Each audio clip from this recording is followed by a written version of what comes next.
Hello बच्चों, good morning. मैं नीतीश कुमार वर्मा, आपका प्यारा चैनल डायनामिक करियर स्टूडियो में आपको स्वागत करता हूं।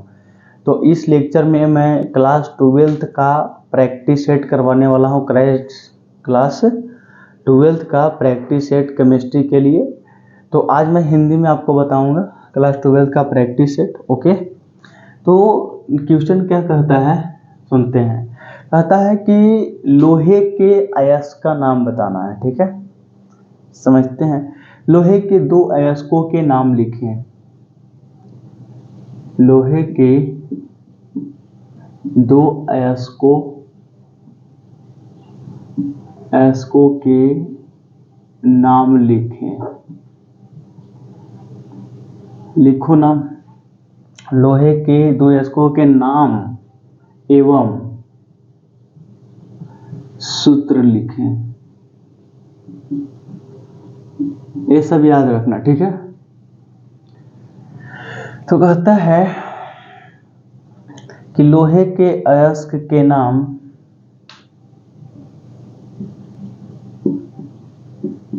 लोहे के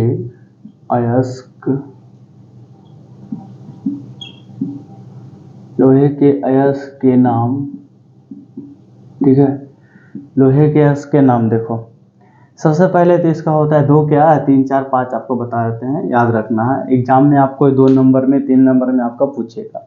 लोहे के दो अयस्कों के नाम लिखें। चलो देखो क्या कहता है। लोहे के अयस्क के नाम, पहले तो हेमेटाइट होता है ना। हेमाटाइट, हेमे नहीं, हेमाटाइट।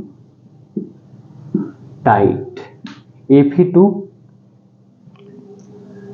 इसका होता है Fe2O3 पहला। दूसरा आपका होता है मैग्नेटाइट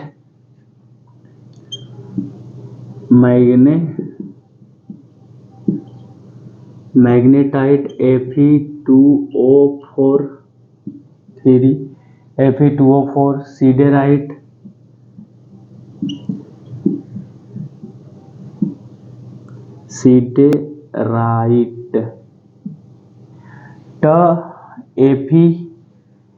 FeCO3 सीडेराइट का FeCO3। 4 का आयरन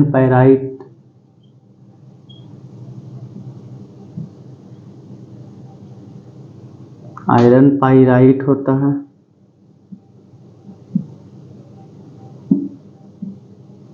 आयरन ब्रोमाइड का फार्मूला होता है FeS2।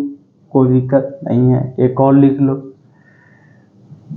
लिमोनाइट।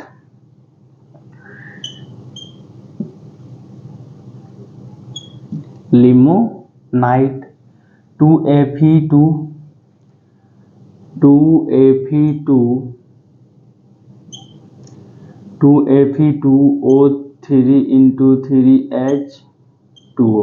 ओके, लिख लो इसको। पता है लोहे के दो अयस्कों के नाम लिखे। सबसे पहला आपका आता है हेमाटाइट Fe2O3, दूसरा आता है magnetite Fe2O4, siderite FeCO3, iron pyrite FeS2। Limonite का होता है 2Fe2O3 into 3H2O। चलो इसको नोट डाउन कर लो। तो आगे बढ़ते हैं। नोट डाउन कर लिए होंगे तो चलो देखो अगला क्वेश्चन। कहता निम्नलिखित यौगिकों का IPSC नाम लिखें।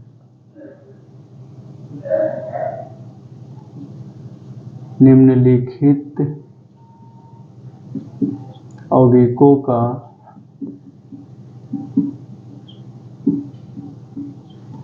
IUPAC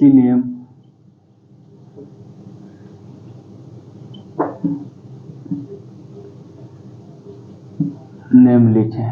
फर्स्ट देखो क्या कहता है, IUPAC नाम लिखें। देखो CH3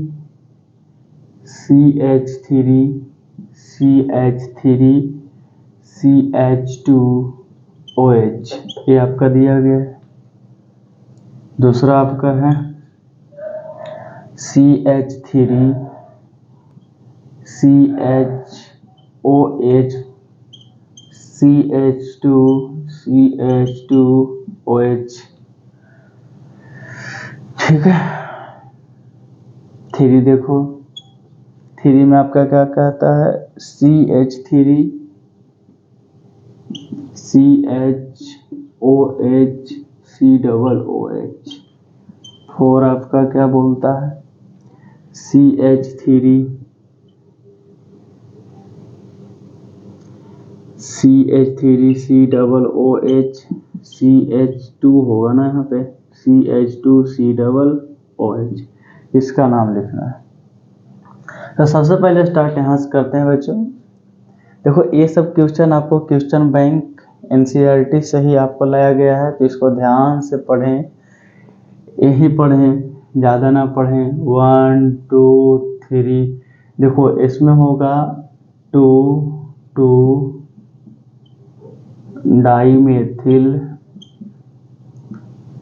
डाईमेथिल प्रोपेनॉल,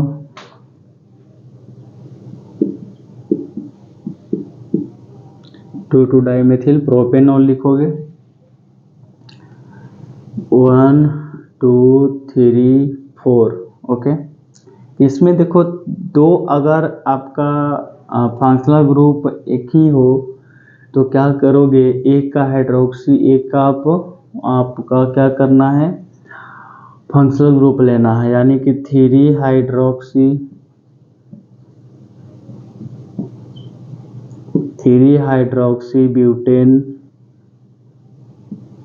ब्यूटेनॉल, ऐसा लिख सकते हो आप, 3 हाइड्रोक्सी ब्यूटेनॉल। इसको काउंटिंग करो 1 2 3, ओके, हो जाएगा। 1 2 3 तो क्या करोगे, 2 हाइड्रोक्सी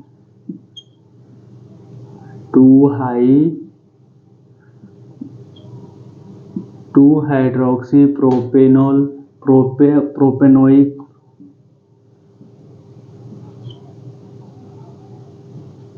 प्रोपेनोइक अम्ल, ठीक है, प्रोपेनोइक अम्ल। 2 हाइड्रोक्सी प्रोपेनोइक नहीं, प्रोपानोइक लिखो, ठीक है। इसको देखो 1 2 3 4 ऐसा दिया गया है। इसको लिखोगे, क्या लिखोगे बच्चों, ब्यूटेन डाइओइक अम्ल, ब्यूटेन है, देखो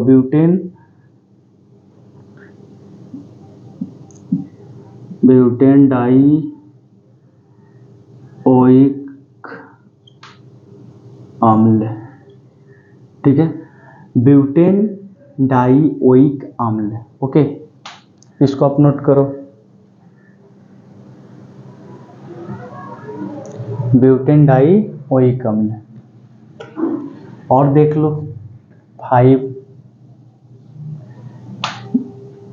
इसको ऑक्जेलिक अम्ल भी बोलते हैं शायद।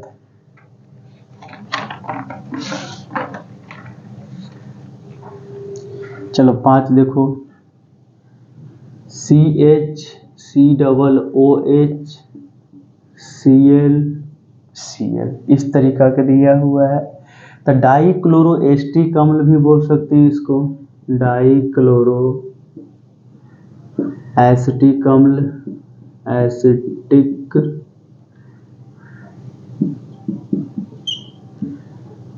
डाइक्लोरो एसिटिक अम्ल बोलेंगे इसको, या तो 2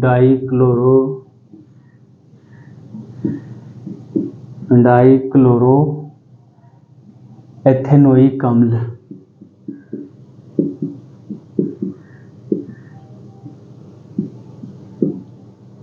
हो गया। 6 देखो, CH3 CH double bond CH double OH, 1 2 3 4, ठीक है।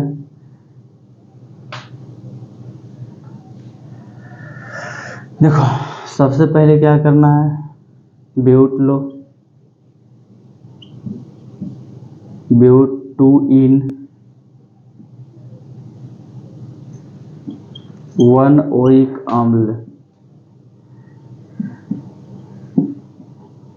ठीक है। ब्यूटेन 1 ओइक अम्ल 7 क्या कहता है, यहाँ तक आप लिख सकते हो ना, ब्यूटेन 1 ओइक अम्ल।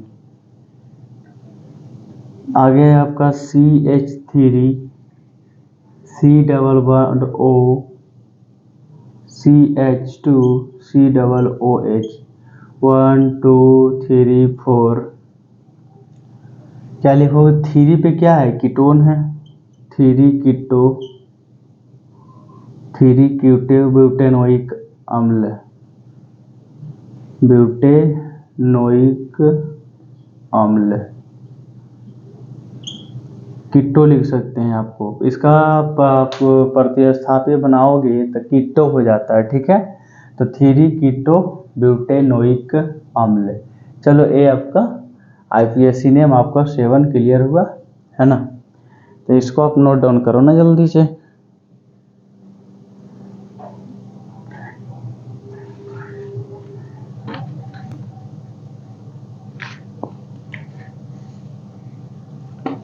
एक और रिएक्शन लिखो।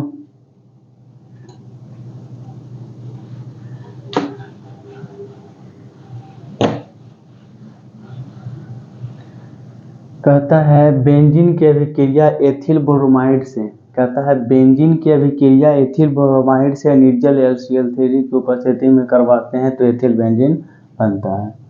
देखो यानी कि C6H5H की अभिक्रिया एथिल ब्रोमाइड से करवाते हैं, किसके उपस्थिति में, निर्जल AlCl3 की उपस्थिति में करवाते हैं तो एथिल बेंजीन बनता है। इसको बोलते हैं बेंजीन,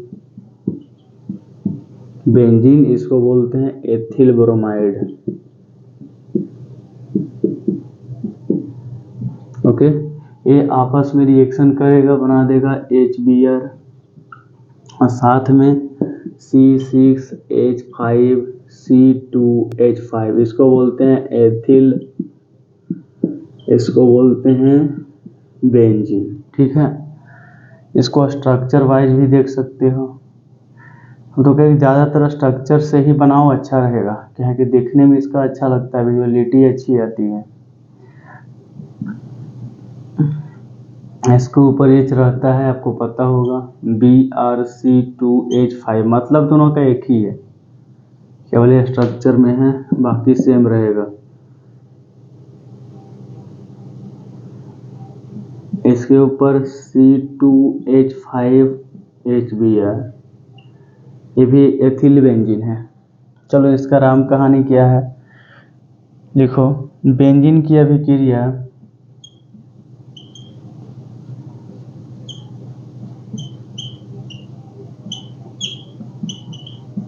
बेंजीन की अभिक्रिया एथिल ब्रोमाइड से कराने पर, एथिल ब्रोमाइड से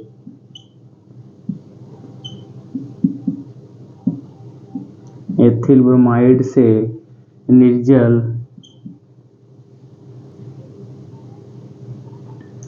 एथिल ब्रोमाइड से निर्जल AlCl3 की उपस्थिति में, निर्जल AlCl3 उत्प्रेरक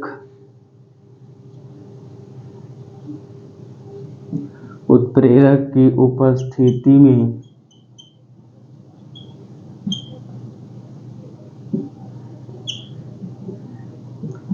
कराने पर एथिल बेंजीन बनता है।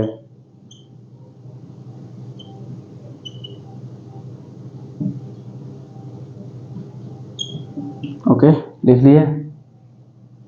कहता है बेंजीन की अभिक्रिया एथिल ब्रोमाइड से निर्जल LCl3 को उत्प्रेरक उपस्थिति में कराने पर एथिल बेंजीन बनता है। चलो इसको भी लिख लो, नोट कर लो। आगे बढ़ते हैं नेक्स्ट क्वेश्चन की ओर।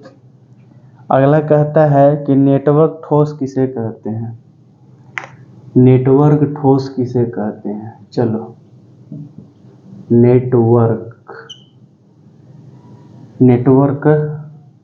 ठोस किसे कहते हैं।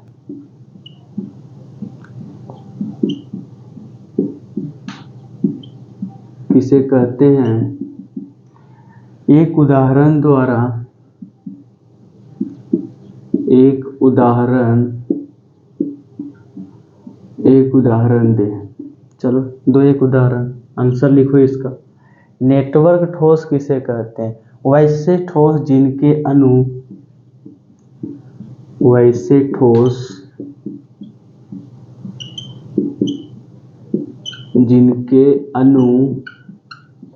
के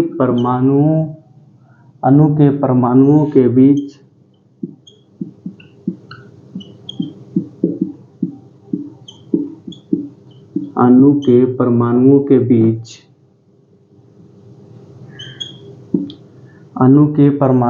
बीच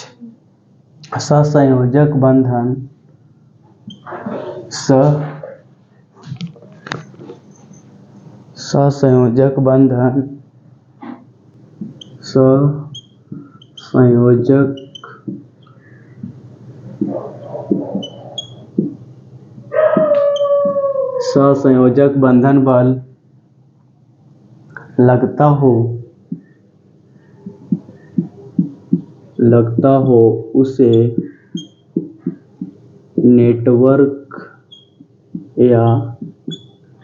नेटवर्क या सहसंयोजी ठोस कहते हैं।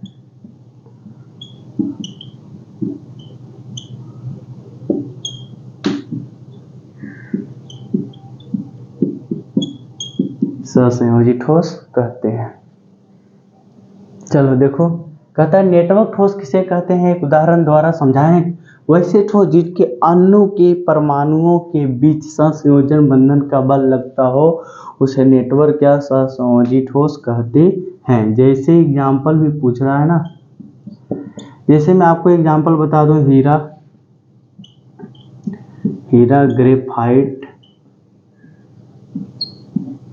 और ग्रेफाइट, ओके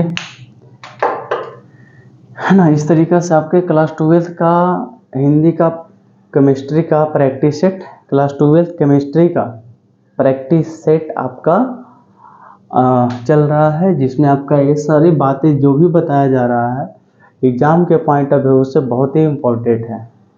ये क्वेश्चन आपका 2024 में आपका पूछा गया था, ठीक है। यानी कि जितना भी आपका क्वेश्चन मिलेगा, चाहे तो आप NCERT का है या क्वेश्चन बैंक का है, बहुत ही इंपॉर्टेंट है, तो इसको पढ़ें बढ़िया से, और जितना भी लिखा रहे हैं उसको नोट बनाते हैं, ठीक है। थैंक यू, धन्यवाद, मिलते हैं नेक्स्ट लेक्चर में।